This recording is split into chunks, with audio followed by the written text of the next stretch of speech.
Hello, my name's Ben from Classy English, and today we're going to talk about 10 things you should know as an ESL student. So the first thing you should know is you can do this. It's really difficult to learn a second language, and a lot of people do give up. So don't be that person, and you can do it.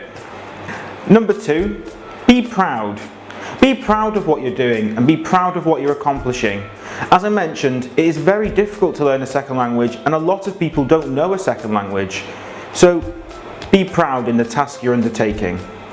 Number 3, native speakers do want to talk to you. I know it can be nerve-wracking going up to native speakers and engaging them in conversation, but I promise you, native speakers do want to talk to you, and it's some of the best practice you can get. Even if your English is limited, native speakers will most likely be patient with you and try and help you. Number 4, you are getting better. You may not realise this, and you may have bad days, but you are getting better at English, even if you don't realise. Every day you spend interacting in English, you are getting better. Number 5, people, not textbooks. Many people believe that the best way to learn a language is through reading and studying.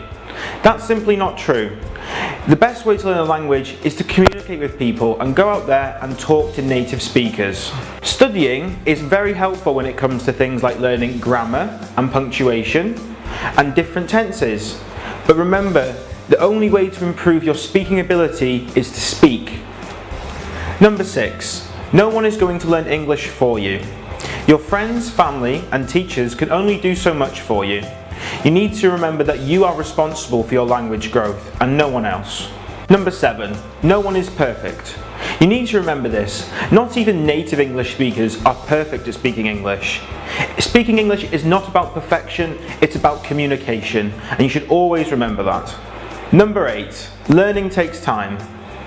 No one becomes fluent overnight, so you need to remember that it's about practice.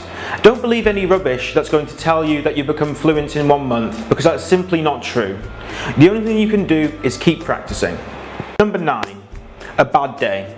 Sometimes when you're learning English or any language, you'll have a bad day and you'll feel like you just can't do it anymore. But as I said in number 1, just keep trying and keep pushing, because you will get it eventually. Number 10, use it or lose it. Like any other skill, language is something to be used, and like a musical instrument, if you don't keep using it, you will eventually lose proficiency. So always remember to keep practicing and go out there and speak to people. My name's Ben from Classy English, and thank you for watching.